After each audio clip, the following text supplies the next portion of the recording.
life, be a part of somebody else's story, but also to get inspired.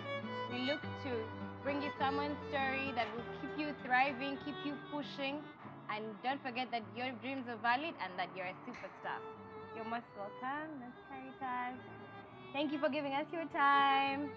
Yes, we're so grateful. Thank you. Thank you. Thank you. It's an honor. It's a pleasure.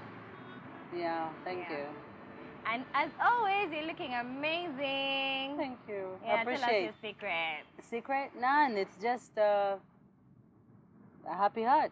Just a heart at peace. Heart at peace. There's a lot that what the inside is going through ends up showing on the outside many a time. So yeah. So what's on the inside needs to be leveled so that it's seen on the outside. So yeah. Wow. So for all these years, this is the secret. A happy heart. A heart at peace. Not just a happy heart, but a heart at peace. And I know that over time, it's not always that every day is rainbows and sunshine. No. And there'll be some conflicts. So how do you get around those? How do you handle those? Well, it depends on what the conflicts are about. There's always a way out. That's one thing that I know, that I've learned. And also the 5-second rule. Which is? To go and take your 5 seconds and breathe. If you anger me right now, I'll walk away. Give myself 5 seconds to think. Or if I'm standing there, in my head, I will count 5 seconds, but I won't be saying anything. I'll be quiet. Whatever you have said, I have 5 seconds to decide whether I'm going to be the civilized one or not. Okay. So you count 5 in your head, and then you talk. There's a lot that happens between 5 seconds. It goes from here to you breathe. In the 5 seconds, you breathe. You breathe. And then you start telling yourself, I'm bigger than this, I'm above this. You say whatever you have to tell yourself in your mind. To be a better person. Before you talk. So I choose my battles. I mean, not some wars that you shouldn't fight. Yeah, so yeah. You're super busy, so we're really honored to have you here today. And I really appreciate the fact that what we are doing as Life Tales is in line with your beautiful show called The Chat Room. So what inspired The Chat Room? What brought you to come up with The Chat Room? The Chat Room, after my break, I came back and I knew I'd grown. I'd actually not grown, I'd matured. Yes. So life was different. Life had new meaning. Literally, it had new meaning, and everything seemed to matter more than it did before. And then also I just felt I have a tendency, and it's something that I've always done. Yeah.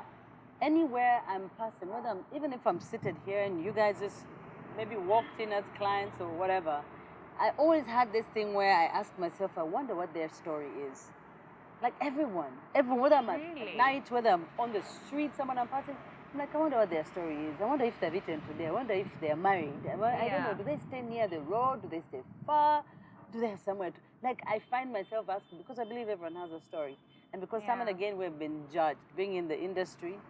People assume they know us just because they see on social media, they've read this and that. Yeah. They assume they know you. So that's what they know about you. So, but then you being able to tell your story, to either inspire another, to enlighten someone, to get help for you, whatever it is, just being able to share your story is an amazing thing. And everyone has a story. But whenever everyone has a story, and everyone gets to tell it when they're ready.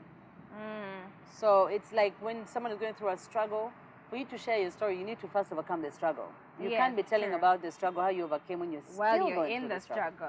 So yes, there's some who've talked about their struggles and overcome them. There are people who have fought different sort of battles. There's some who have been triumphed in one or another. Sharing those stories, it's amazing. It's just amazing what stories there are out there. Yeah.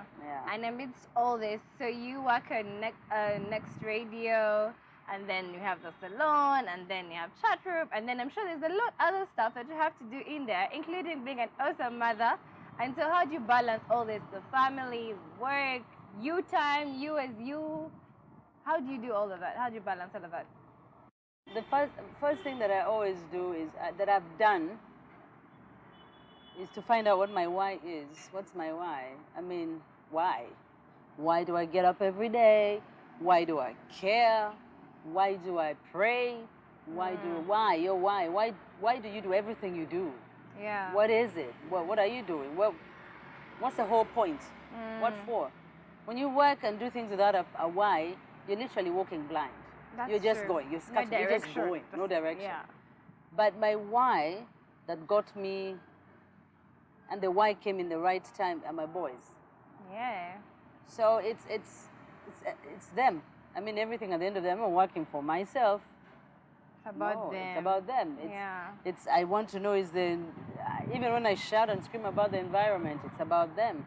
When I talk about whether it's child labor, whether it is whatever it is, I've got my why in here. My why is what gets me to think big, to think farther, to think deeper. Yeah. My why. So when you know your why, you then plan everything else around it. It's not easy. But then I also have a good village, a network, a community, like we say. I have a support system. I've got my sisters, I've got my niece, I've got good house helps when I do get them. You know, God had blessed me with a good house help here and there. So yeah, so like I'm here right now, they're at home, but I'm at peace because I know they have good people around them. So. Yeah. And So yeah, I just have to figure out, surround yourself with a good support system, and then plan everything else around that. Yeah. I know that many people out here try to juggle life, but they're trying to do it as an island, which doesn't help them. You know the one thing, when you're very passionate about something, that's something I've come to learn. It's very hard for me to detach. It's very hard for me to delegate because I'm so particular. I want to do everything to the T, so I find myself attached and I can't let go. Yeah. I've got a charity organization. My sister is going to be handling that, but I'm in it. Yeah. But the day-to-day runnings, documentations, yeah. I'm there. But I'm the brainchild. I have another 2-3 projects I'm working on. I pick different people to put there and just tell them, no, you do all the paperwork needed, you do this, do that. Bring me in where I'm needed. Where I need to be. Yeah, so it's just identifying a good support team. Yeah. Yeah. That's really important. And so into motherhood, what's the journey like? What's it like? See, you talk about your boys, you light up like it's like, wow, your whole world. What's it like? The joys, the pains? Just fill us in. It's pressure. It's joys and pressure. The pain was when I just given birth. Oh, yeah, okay. Pain was the pregnancy. Yeah. Pain was me watching because I had prematures. Yeah. I had a very, very difficult pregnancy. Very difficult. I guess that's why I light up. Because I think about where I came from and then I have them and they're all big. So they were premature. I was in a foreign land. Support network is at home, so there's no one there. The most just learning how phone to. And I didn't have time for a phone. At that time, no. All I wanted was was I had to learn how to tube feed, how to do this, how to check on their bloods. Like I had to. Yeah, that was hard. That was trying. But just, I have a blessing many don't have, many continue to pray for. I have a blessing that came from tears. Challenge, I'm asking myself, will they make it? Will they grow? Will they leave hospital? You know, to them being big boys now and we have conversations and all. But yes, there's no blueprint to motherhood or mothering or fathering or parenting. There is no blueprint. And besides, every child is different. So you cannot have a blueprint for people who are different. Yeah, that's true. You may have a core resemblance, which probably you'd say the fundamental, which probably is Christianity or faith. You say, okay, fine, at least every child should have that in the core, whether Islam or Hindu or whatever. They should have that in the core. But you can't have a blueprint for raising children. But the one thing that I know, we need to learn how to communicate with our kids, period. Because they actually understand more than we think they do. The more you talk to your kids, the more you make them your talk buddies, the more you listen, not just you doing the talking. Yeah. Even if they're like, Mama, then Mama is here. So there are 2 of them here. So now somehow I just have to now think, who is telling me something more important? Okay, so I concentrate here first. Then when this one is done, but I don't move my eyes. Yeah. Because I don't want any of them to feel like I'm concentrating on one more. Yeah. So I keep saying, I hear you, Taya, I hear you, Kende. Okay, then I say, okay, you this. Multitasking even in the brain. So you learn as you go. You make mistakes, get up. You even learn through them. You know, they'll tell you, Mama, this hurts. You say, okay, even me, this hurt. Okay, so I'm sorry. And you say, Mama, even me, I'm sorry. Oh, so we communicate. That's like the most important thing. There's no other thing. There's no other way around it. And I take it that that's how you bond with them, and that gets you a really great relationship with them. You see, it's something that we didn't do as kids. Yeah, we grew up with parents who said, "I say, you do." This. Yeah. Your parent tells you, "Come back," and you don't even have to say, "Mama," but you see. There was no explaining.